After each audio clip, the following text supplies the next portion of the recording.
Good morning mga bata! Isang panibagong araw para sa ating aralin. Ngayong araw na ito, ating pag-aaralan ang pagbuo ng salita.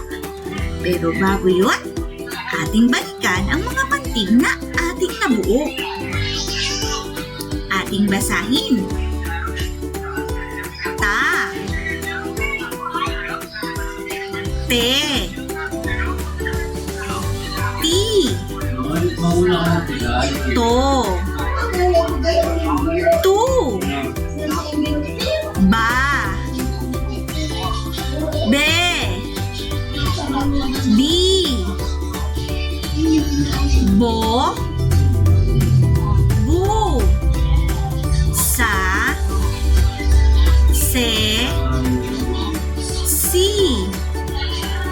so, su, ma, me, mi, mo, mu, a, e, i, o, u. Itong mga paantig na ito ang ating gagamitin sa ating pagbuo ng salita. Tara at umpisahan na natin. Tingnan natin ang nasa larawan. Ano ito?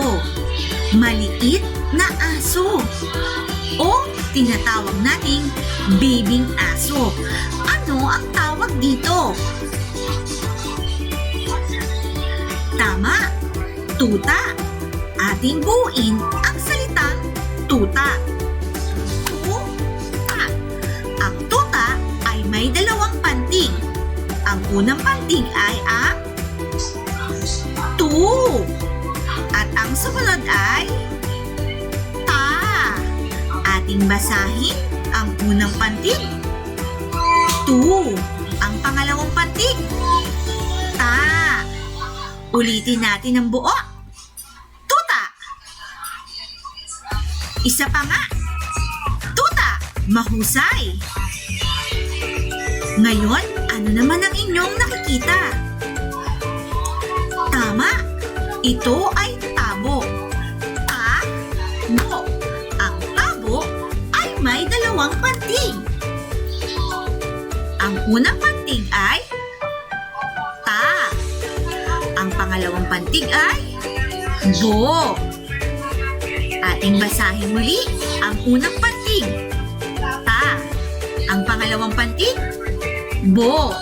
Ating basahin ng mas mabilis. Tabo. Ulitin nyo nga mga bata. Tabo. Mahusay. Ngayon naman, ano ito? Ang mga iniinuman natin na kape. Maiinit na inumin. Tama, ito ay tasa. Ang tasa ay tasa. May dalawang pantig. Ang unang pantig ng tasa ay tama, ta. Ang pangalawang pantig sa. Tama, basahin natin ang unang pantig. Ta. Basahin natin ang pangalawang pantig. Sa. Anong salita ang ating nabuo? Tasa, tama. Basahin natin muli. Tasa. Mahusay. Basahin natin. Bu. To. Anong basa dito mga bata? Buto. Ang unang pantig ay bu. Ang pangalawang pantig ay to. Ito ang buto. Basahin natin muli. Anong salita ang ating nabuo? Ulitin nga natin. Buto. Mahusay. Ano ito mga bata? Bote.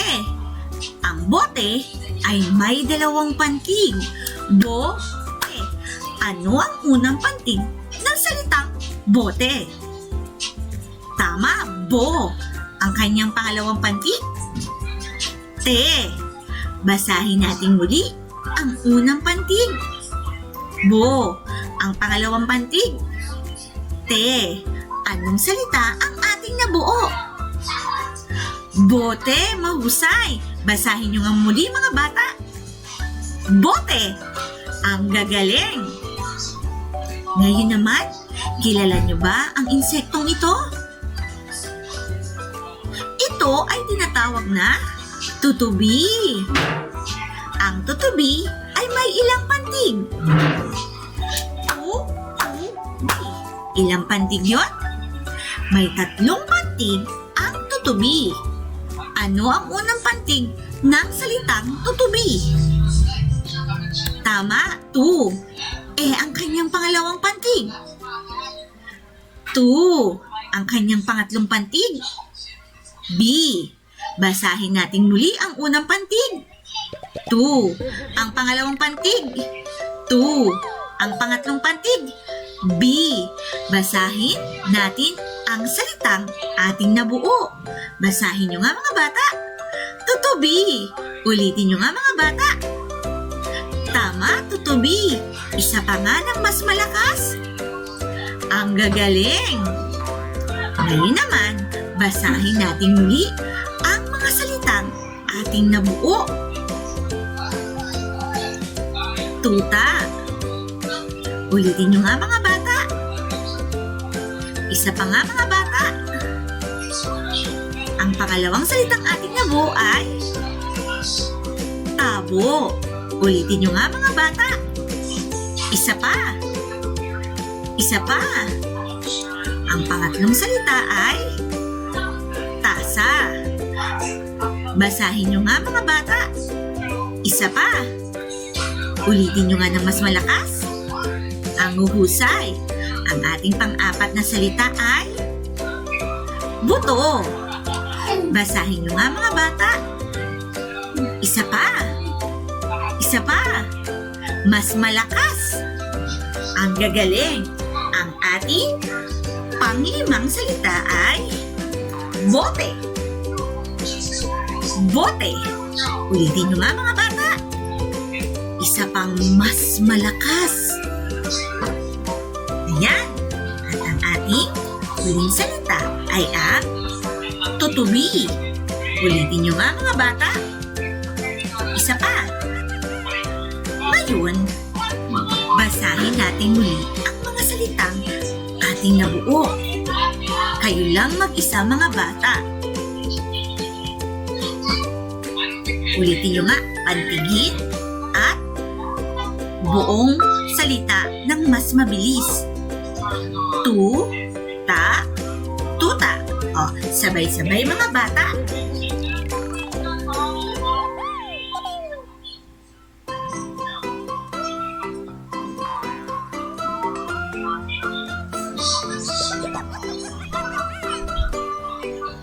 Ayan, ang gagaling. Ngayon, ating tatandaan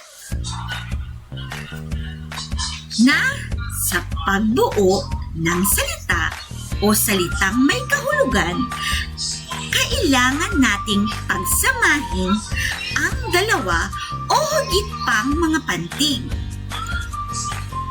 Ngayon, ating subukan. Para sa ating unang gawain, bibilugan ang tamang salita na naaangkop para sa larawan. Una, ano ang nakikita nyo sa larawan? Ano ang akmang salita?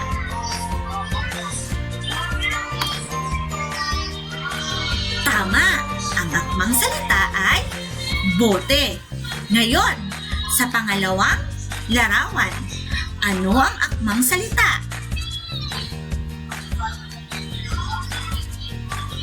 Ang akmang salita ay tasa. Ulitin nyo nga mga bata. Sa pangatlong larawan, ano ang pinakaakmang salita? Basahin natin ang pagpipilian.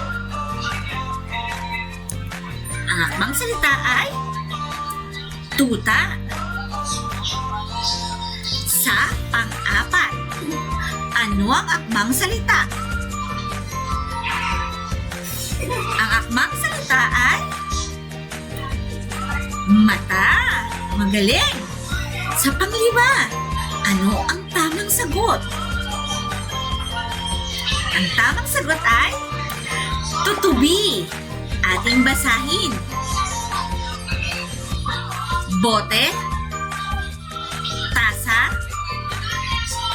o mas tamang basahin ng tasa.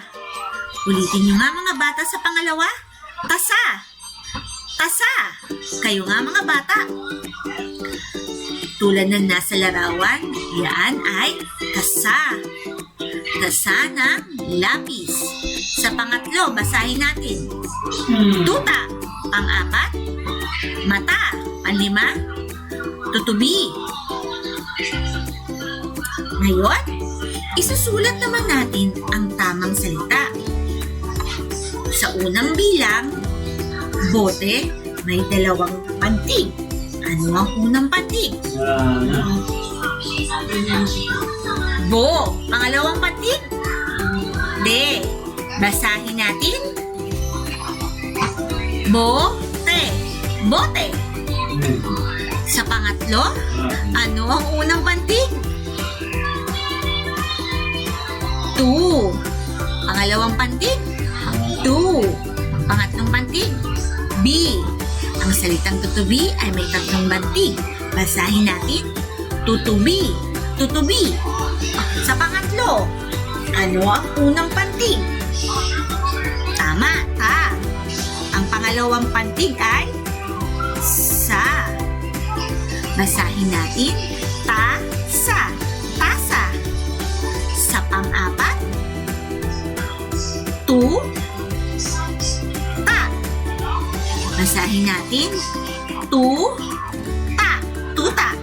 Sa panglima, ano ang nawawalang pantig para mabuo ang salita? Ma-ta. Basahin nga natin mga bata. Ma-ta. Mata. Mahusay. Ngayon, sa ating gawain, isusulat ang tamang salita na naaayon sa larawan. Ang una ay bote. Ang pangalawa ay mata. Ang pangatlo ay tasa. Ang pang-apat ay tuta. Ang panglima ay mataba. Ngayon, hanapin ito sa inyong worksheet at sagutan.